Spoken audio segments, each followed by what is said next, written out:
предыдущей программе мы проследили судьбу российского царя Петра I. От великой победы в Полтавской битве до великого провала у прута.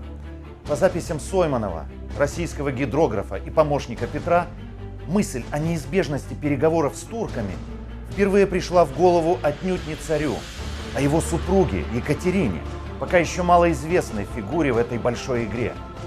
Как же развивались события дальше? С вами Андрей Саминин. Это программа об истории крымских татар.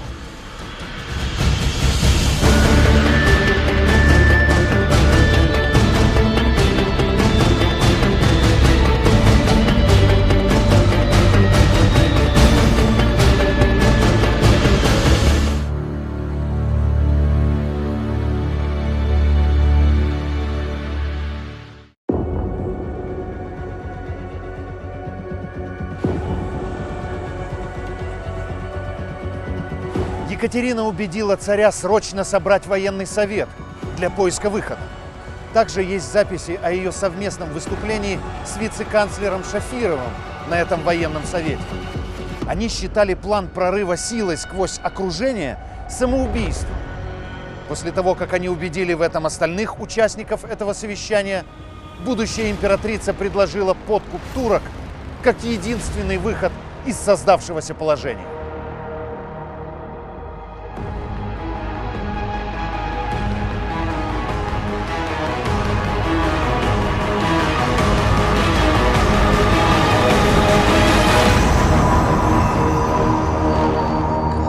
Какое-то время турки тянули со вступлением в мирные переговоры.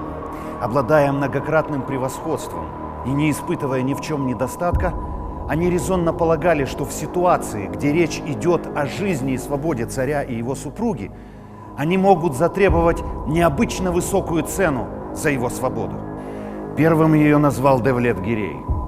Как только царь с войском были блокированы, хан выступил яростным противником каких бы то ни было переговоров, справедливо считая, что выпущенное из окружения войско, и прежде всего сам Петр, в будущем вновь станут постоянной угрозой для Крыма, да и для Турции тоже.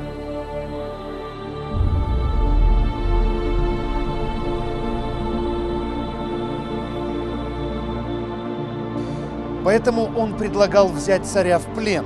Так были бы решены все назревшие проблемы. А когда его все же уговорили принять участие в переговорах, он потребовал, чтобы русские отдали все завоеванное ими с начала войны, в том числе крепость Азов и порт Таганрог, а также все остальные недавно возведенные крепости.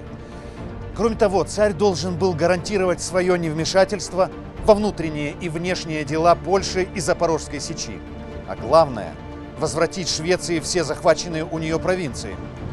Другими словами, Девлет предоставил на переговоры готовый проект создания многосторонней политической системы, способной предотвратить возможную агрессию России на Черноморском и Балтийском направлениях в будущем. Однако именно эта основная часть программы крымского хана была отвергнута Портой без каких-либо объяснений и обоснований.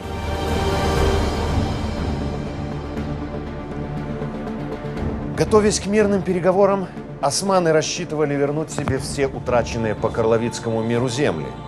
Казаки же, которых представлял Орлык, к тому времени возвышенный шведским королем до статуса гетмана, хотели жесткого разделения украинских и русских земель границей, а также возвращения всех насильственно угнанных казаков и крестьян. Карл XII настаивал на своем – прекратить агрессию на Балтике и вернуть исконно шведские и финские земли.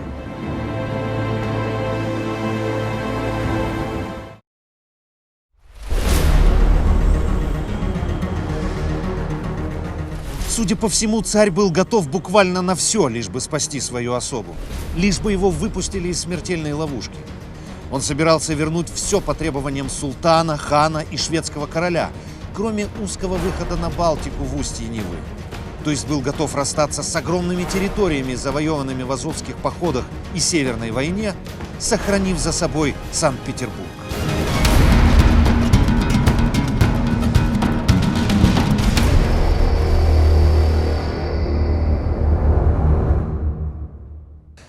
Петр I и Екатерина отчаянно искали выход из ситуации. Для подкупа нужно было добиться аудиенции у великого визиря, а это было не так просто. Сначала Балтаджи вообще отказывался принять парламентера.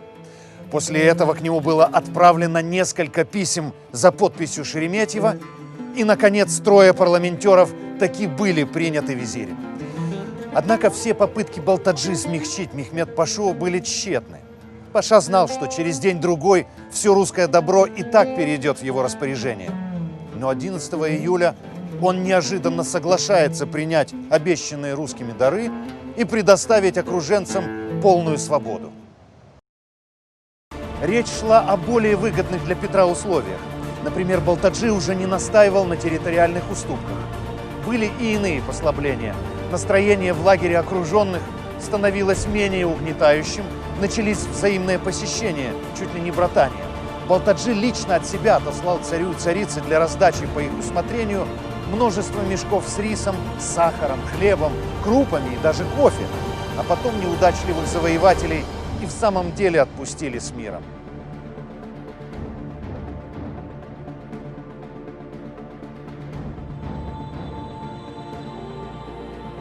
Известный крымско-татарский политик начала 20 века Джафер Сейдамет, опираясь на стамбульские архивные материалы эпохи Ахмеда III, предположил о гораздо большей роли Екатерины в истории чудесного спасения российской армии, угодившей в прусский котел.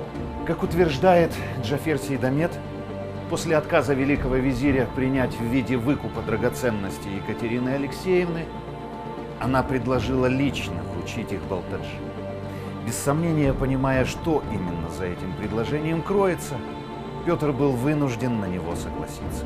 Не нашел в себе силы отказаться от инициативы Екатерины и Мехмед-паша. 11 июля, после вечерних часов, проведенных с Екатериной в шатре, он был вынужден принять выкуп и согласиться с порядком выпуска русской армии из окружения. Но факты говорят об ином. Екатерина совершила у прута некое беспримерное деяние. Поэтому было решено учредить первый в русской истории женский орден святой великомученицы Екатерины. В 1714 году он был возложен на Екатерину Алексеевну собственноручно Петром, как на освободительницу его и всей армии российской.